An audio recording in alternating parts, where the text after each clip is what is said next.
So, tapos na nating nahiwa ang ating chicken. So, hindi ko pinakita kanina yung pag-slice ng chicken kasi alam nyo na, hindi daw pwede. Basta yun na yun, alam nyo na kung bakit.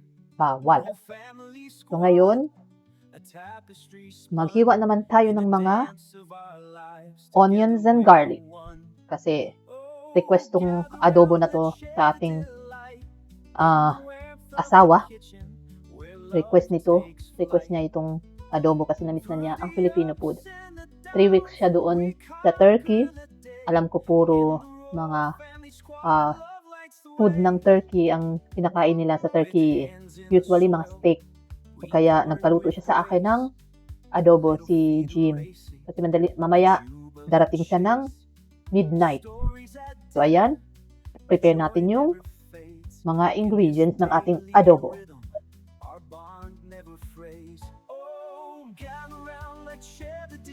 Maglalagay sana ako ng fresh ginger. Kaso, naubusan ako ng fresh ginger. So, ang ilalagay ko na lang is powder na ginger. Kayo ba? Naglalagay ba kayo ng ginger sa mga adobo niyo? Kasi maganda talaga may ginger pampaano ng sa langsa ng nok.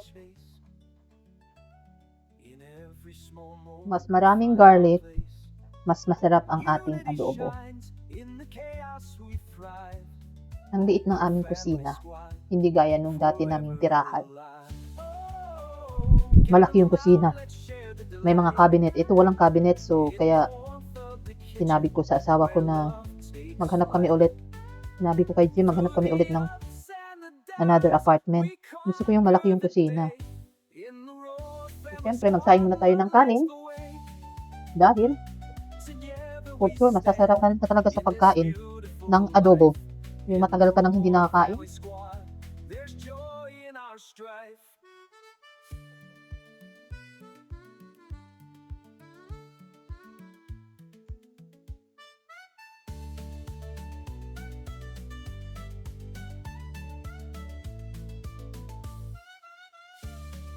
Ganito din ba kayo magsukat ng tubig? Gamit ang daliri. Ready to start. So, ayan, start na tayong mag-gisa. So, kailangan ko na naman maglinis ng natin, lutuan.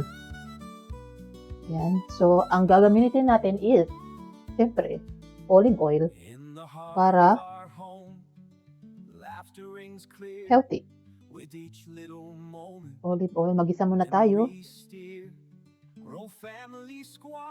So, maglalagay din nga pala ako ng bell pepper kasi masarap ito.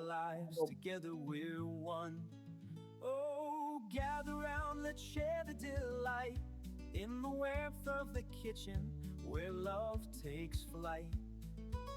Through the ups and the downs we conquer the day. In the row of family squad, love lights the way.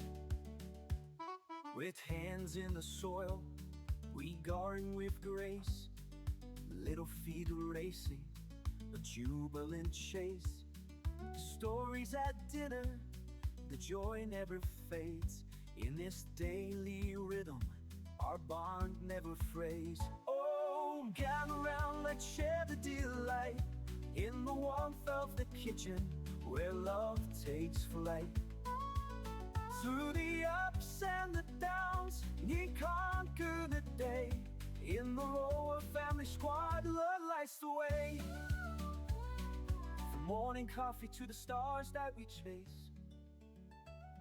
In every small moment we find our place. Unity shines, in the chaos we thrive. Row family squad, forever alive. Oh, gather round, let's share the delight. It the warmth of the kitchen where love. The final result.